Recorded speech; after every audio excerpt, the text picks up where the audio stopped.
এই করোনার ঘিন্না ঘাটিলে আর কোষ না দাদরও আমার একে ঘুম হারাম হয়ে গেল তো দেখিচ্ছি।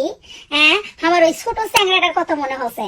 মাও যাই ধরে দেখেছে মারো কলা ছিলে দে, মাও জিন্নি কলা ছিলে দিছে অমনি কান্দে করছে হাই রে বাপু কলা ছিলে দিলু কে, কলা মুজে দে। তাহানকে দেশের মানুষের অবস্থা হচ্ছে সিংকা। সরকার যখন লকডাউন দিল করোনার ভয়ে তখন করছে হাই রে বাপু মানুষ বাঁচবে কাকে, কৃষক লকডাউন দেওয়া লাগবে। আবার সরকার যখন সীমিত আকারে মানুষের হেলথ কাউশনে খুলে দিচ্ছে তখন করছে হাই রে বাপু মানুষ মেরে ফেলে দিবে। তো ক্যারে ভুলে গেলু মানুষ মরে সতর হয়ে পড়ে থাকুছে।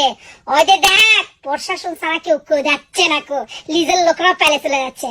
আবার ওই আল্লাহরে খবর শুনেছি ওই মরট্টা নারায়ণগঞ্জ থেকে আসে গোটা পরিবারের সবাই করোনা থেকে 6 লাভ করে দিল। তখন তোকে কুন্টি গেছিল? হ্যাঁ দেখিস তো করোনা ছড়াচ্ছি আমরা নিজেরাই, আমরা সরকারও গেলাচ্ছি। শোন মানুষ না গেলে নিজে ভালো